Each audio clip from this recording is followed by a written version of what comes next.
जय श्री राधे कृष्णा। आपके अपने YouTube चैनल पर आपका स्वागत है। आज हम सुनेंगे शनिदेव व्रत कथा। एक समय की बात है, स्वर्गलोक में सबसे बड़ा कौन है के प्रश्न पर 9 ग्रहों में वाद विवाद हो गया। विवाद इतना बड़ा कि परस्पर भयंकर युद्ध की स्थिति बन गई। निर्णय के लिए सभी देवता देवराज इंद्र के पास पहुंचे और बोले, हे देवराज, आपको निर्णय करना होगा कि हम में से सबसे बड़ा कौन है। देवताओं का प्रश्न सुनकर देवराज इंद्र उलझन में पड़ गए। इंद्र बोले कि मैं इस प्रश्न का उत्तर देने में असमर्थ हूँ। हम सभी पृथ्वी लोक के उज्जैनी नगरी में राजा विक्रमादित्य के पास चलते हैं। देवराज इंद्र सहित सभी ग्रह देवता उज्जैनी नगरी में पहुंचे। महल में पहुंचकर सब देवताओं ने उनसे अपना प्रश्न पूछा तो राजा विक्रमादित्य भी कुछ देर के लिए परेशान हो उठे, क्योंकि सभी देवता अपनी अपनी शक्तियों के कारण महान थे। किसी को भी छोटा या बड़ा कह देने की कि उनके क्रोध के प्रकोप से भयंकर हानि पहुंच सकती थी। अचानक राजा विक्रमादित्य को एक उपाय सूझा और उन्होंने विभिन्न धातुओं स्वर्ण, रजत, चांदी, कांसा, ताम्र, तांबा, शीशा, रांगा, जस्ता, अभ्रक व लोहे के 9 आसन बनवाए। धातुओं के गुणों के अनुसार सभी आसनों को एक दूसरे के पीछे रखकर उन्होंने देवताओं को अपने अपने सिंहासन पर बैठने को कहा। देवताओं के बैठने के बाद राजा विक्रमादित्य ने कहा कि आपका निर्णय तो स्वयं ही हो जाएगा। जो सबसे पहले के आसन पर विराजमान है वही सबसे बड़ा है। राजा विक्रमादित्य के निर्णय को सुनकर शनि देवता ने सबसे पीछे आसन पर बैठने के कारण अपने को छोटा जानकर क्रोधित होकर कहा, राजा विक्रमादित्य, तुमने मुझे सबसे पीछे बैठाकर मेरा अपमान किया है। तुम मेरी शक्तियों से परिचित नहीं हो, मैं तुम्हारा सर्वनाश कर दूंगा। शनि ने कहा, सूर्य एक राशि पर 1 महीने, चंद्रमा 2.25 दिन, मंगल 1.5 महीने, बुध और शुक्र 1 महीने, बृहस्पति 13 महीने रहते हैं, लेकिन मैं किसी राशि पर 7 वर्ष 7.5 तक रहता हूँ। बड़े बड़े देवताओं को मैंने अपने प्रकोप से पीड़ित किया है। राम को 7.5 के कारण ही वन में जाकर रहना पड़ा और रावण को 7.5 के कारण ही युद्ध में मृत्यु का शिकार बनना पड़ा। राजा, अब तू भी मेरे प्रकोप से नहीं बच सकेगा। इसके बाद अन्य ग्रहों के देवता तो प्रसन्नता के साथ चले गए, परंतु शनिदेव बड़े क्रोध के साथ वहां से विदा हुए। राजा विक्रमादित्य पहले की तरह ही न्याय करते रहे। उनके राज्य में सभी स्त्री पुरुष बहुत आनंद से जीवन यापन कर रहे थे। कुछ दिन ऐसे ही बीत गए। उधर शनि देवता अपने अपमान को भूले नहीं थे। विक्रमादित्य से बदला लेने के लिए एक दिन शनिदेव ने घोड़े के व्यापारी का रूप धारण किया और बहुत से घोड़ों के साथ उज्जैनी नगरी पहुंचे। राजा विक्रमादित्य ने राज्य में किसी घोड़े के व्यापारी के आने का समाचार सुना तो अपने अश्वपाल को कुछ घोड़े खरीदने के लिए भेजा। घोड़े बहुत कीमती थे। अश्वपाल ने जब वापस लौटकर इस संबंध में बताया तो राजा विक्रमादित्य ने स्वयं आकर एक सुंदर व शक्तिशाली घोड़े को पसंद किया। घोड़े की चाल देखने के लिए राजा उस घोड़े पर सवार हुए तो वह घोड़ा बिजली की गति से दौड़ पड़ा। तेजी से दौड़ता घोड़ा राजा को दूर एक जंगल में ले गया और फिर राजा को वहां गिराकर जंगल में कहीं गायब हो गया। राजा अपने नगर को लौटने के लिए जंगल में भटकने लगा, लेकिन उन्हें लौटने का कोई रास्ता नहीं मिला। राजा को भूख प्यास लगी। बहुत घूमने पर उसे एक चरवाहा मिला। राजा ने उससे पानी मांगा। पानी पीकर राजा ने उस चरवाहे को अपनी अंगूठी दे दी। फिर उससे रास्ता पूछकर वो जंगल से निकलकर पास के नगर में पहुंचा।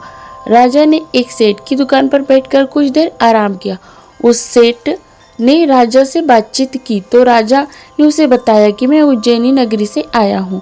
राजा की कुछ देर दुकान पर बैठने पर सेठ जी की बहुत बिक्री हुई। सेठ ने राजा को बहुत भाग्यवान समझा और खुश होकर उसे अपने घर भोजन के लिए ले गया। सेठ के घर में सोने का एक हार खूंटी पर लटका हुआ था।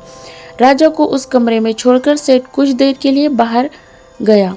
तभी एक आश्चर्यजनक घटना घटी। राजा के देखते देखते सोने कि उस हार को खूंटी निगल गई। सेठ ने कमरे में लौटकर हार को गायब देखा तो चोरी का संदेह राजा पर किया, क्योंकि उस कमरे में राजा ही अकेला बैठा था। सेठ ने अपने नौकरों से कहा कि इस परदेसी को रस्सियों से बांधकर नगर के राजा के पास ले चलो। राजा ने विक्रमादित्य से हार के बारे में पूछा तो उसने बताया कि उसके देखते ही देखते खूंटी ने हार को निगल लिया। इस पर राजा ने क्रोधित होकर चोरी करने के अपराध में विक्रमादित्य के हाथ पांव काटने का आदेश दिया। राजा विक्रमादित्य के हाथ पांव काटकर उसे नगर की सड़क पर छोड़ दिया गया। कुछ दिन बाद एक तेली उसे उठाकर अपने घर ले गया और उसे अपने कोलू पर बिठा दिया। राजा आवाज देकर बैलों को हाँकता रहा। इस तरह तेली का बैल चलता रहा और राजा को भोजन मिलता रहा। शनि के प्रकोप की 7.5 पूरी होने पर वर्षा ऋतु प्रारंभ हुई। राजा विक्रमादित्य एक रात मेघ मल्हार गा रहा था कि तभी नगर के राजा की लड़की राजकुमारी मोहिनी रथ पर सवार उस तेली के घर के पास से गुजरी। उसने मेघ मल्हार सुना तो उसे बहुत अच्छा लगा और दासी को भेजकर गाने वाले को बुलवा लाने को कहा। दासी ने लौटकर राजकुमारी को अपंग राजा के बारे में सब कुछ बता दिया। राजकुमारी उसके मेघ मल्हार से बहुत मोहित हुई।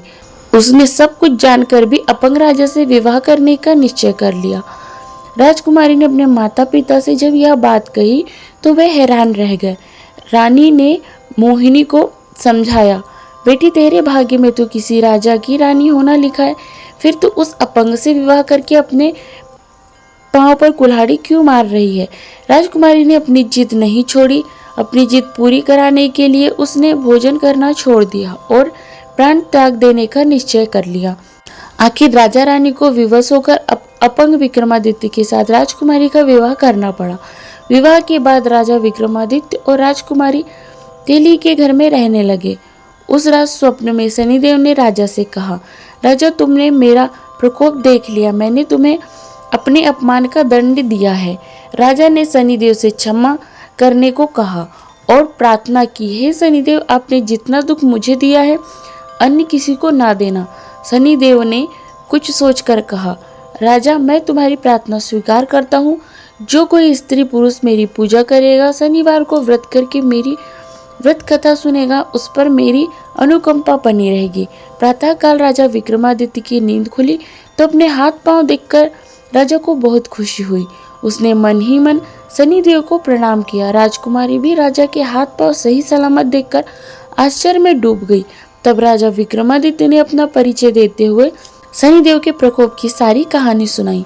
सेठ को जब इस बात का पता चला तो दौड़ता हुआ तेली के घर पहुंचा और राजा के चरणों में गिरकर क्षमा मांगने लगा। राजा ने उसे क्षमा कर दिया क्योंकि यह सब तो शनिदेव के प्रकोप के कारण हुआ था। सेठ राजा को अपने घर ले गया और उसे भोजन कराया। भोजन करते समय वहां एक आश्चर्यजनक घटना घटी। सबके देखते देखते उस खूंटी ने हार उगल दिया। सेठ जी ने अपनी बेटी का विवाह भी राजा के साथ कर दिया और बहुत से स्वर्ण आभूषण धन आदि देकर राजा को विदा किया। राजा विक्रमादित्य राजकुमारी मोहिनी और सेठ की बेटी के साथ उज्जैनी पहुंचे तो नगरवासियों ने हर्ष से उनका स्वागत किया। अगले दिन राजा विक्रमादित्य ने पूरे राज्य में घोषणा कराई कि शनिदेव सब देवों में श्रेष्ठ है। प्रत्येक स्त्री पुरुष शनिवार को उनका व्रत करे और व्रत कथा अवश्य सुने। राजा विक्रमादित्य की घोषणा से शनिदेव बहुत प्रसन्न हुए। शनिदेव का व्रत करने और व्रत कथा सुनने के कारण सभी लोगों की मनोकामनाएं शनिदेव की अनुकंपा से पूरी होने लगी। सभी लोग आनंद पूर्वक रहने लगे। अगर आपको हमारा वीडियो पसंद आया हो तो वीडियो को लाइक करें, शेयर करें और हमारे चैनल को सब्सक्राइब करें। आशा करती हूँ कि यह जानकारी आपको पसंद आई होगी। जय श्री राधे कृष्णा। धन्यवाद।